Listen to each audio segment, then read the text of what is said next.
A year ago, Dallas had Luka Doncic and a finals trip. Now, they have 26 wins, the worst stretch in franchise memory, and a rookie. So, the plan is to bet the whole rebuild on a 35-year-old. It sounds insane, but the numbers say it might be the smartest swing in the entire Western Conference, or the most dangerous. Today, how Kawhi Leonard actually fits with the Mavericks. Let's break it down. Here's the plan. First, the broken Dallas offense, the exact hole that's killing this team. Then, what Kawhi still is right now, on real numbers. Then, his true impact, what the Clippers looked like with him versus without him. Then, how much of that actually translates to Dallas. And finally, where it leaves them in the West. The stats are verified, the read is mine. And I'll tell you up front, the grade is not the one you'd expect. This is Game is Culture. Quick thing before we dig in, if you like roster fits broken down with real data, subscribe. It's free, it helps a ton, and the verdict at the end is going to make somebody mad. Now, the broken offense. First, the problem in Dallas.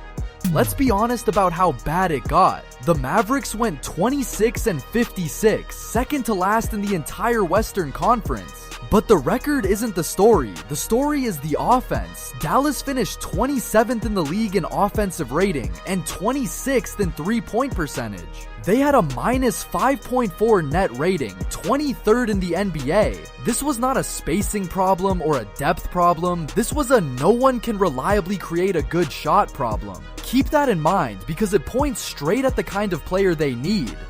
Now here's the twist, they aren't starting from zero. Cooper Flagg, the #1 overall pick, just averaged 21 points as a rookie. He's the future. But he is a 19-year-old learning the league, not yet a guy who can walk into a playoff half court and get a bucket whenever he wants. So Dallas has a young, talented core with one giant hole in the middle of it, a #1 option who can score against a set defense. Remember that hole, it is almost perfectly Kawhi shaped. So what is Kawhi right now? Forget the age for 1 second and look at the line. This past season, Kawhi Leonard averaged 27.9 points, 6.4 rebounds, and 3.6 assists a game. That 27.9 was a career high. At 35 years old, in year 14, he just posted the best scoring season of his life. This is not a name living off a reputation. This is still a genuine #1 option. And he did it as efficiently as anyone in basketball. Kawhi shot 50.5% from the field, 38.7% from 3 on real volume, and 89.2% from the line. Map where his points come from, and it's a clean 3-level picture, a knockdown corner and wing 3, a deadly mid-range, and strong finishing at the rim. That blend is exactly what a stalling half-court offense is starving for, a guy who punishes every coverage. Here's the number that matters most. Kawhi carried the 3rd highest usage rate in the entire NBA, 33.4%, meaning a huge share of his team's offense ran through him. And he still posted a 62.9 true shooting percentage. High volume and high efficiency almost never live together. That's the rarest thing a scorer can offer. Hold that 62.9. It is the single number this whole verdict turns on. Now his real impact.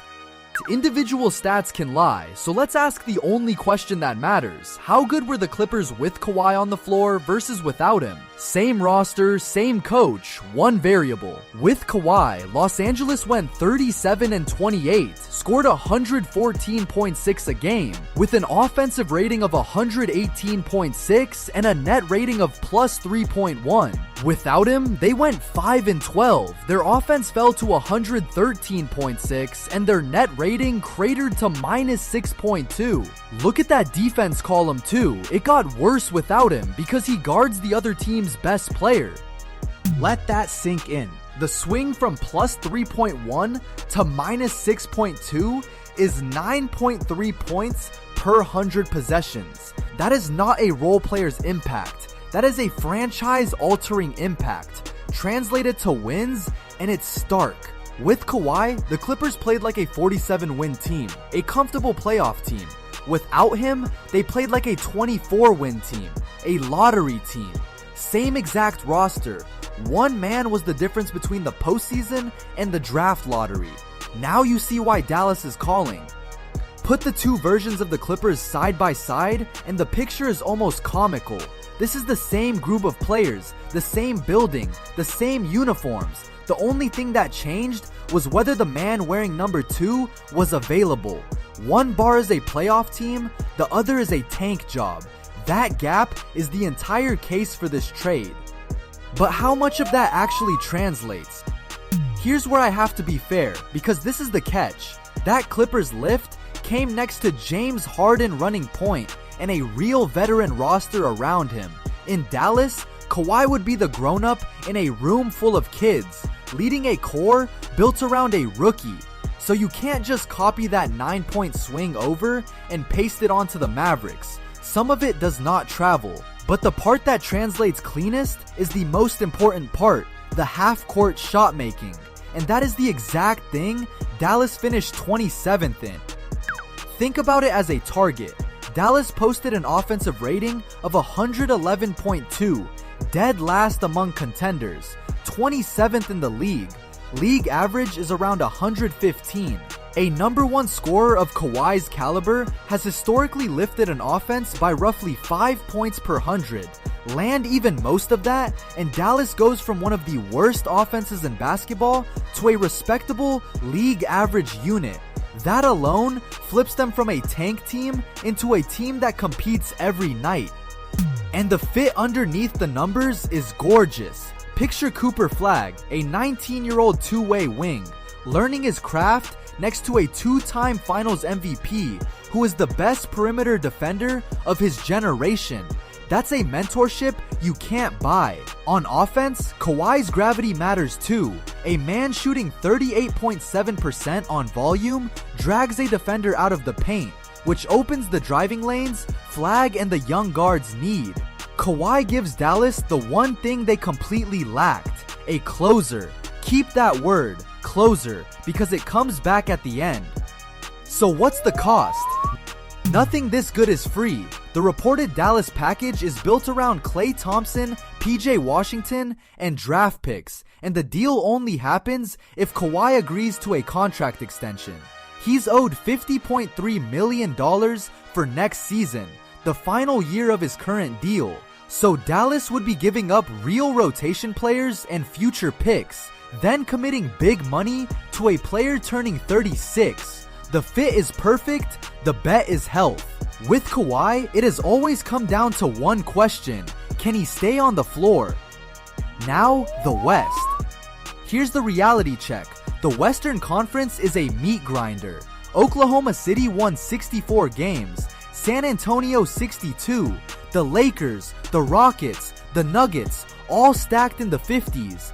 The line just to make the play-in sat around 42 wins. Dallas won 26. So even with a Kawhi-sized leap, this is not a leap into contention. It's a climb back into the conversation. Somewhere in that 40 to 44 win play-in range. My projection. The hole was just that deep. So here's the verdict, and it's a split decision. As a fit, this is close to perfect. Kawhi is the efficient, high-usage, half-court closer that a 27th ranked offense was begging for. And remember that 62.9 true shooting?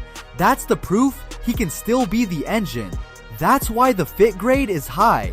But fit is not the same as ceiling.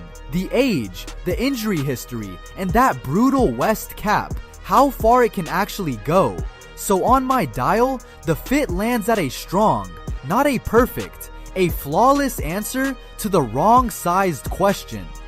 Where could I be wrong? If Kawhi stays healthy for 70 plus games like he just did, this could blow past my projection because a motivated Kawhi with a real young core is a nightmare matchup, and Masai Ujiri already won a title betting on exactly this player. But if his body breaks down, Dallas will have traded rotation pieces and picks for a handful of games and set the rebuild back a year. That's the knife's edge. Perfect fit, real risk.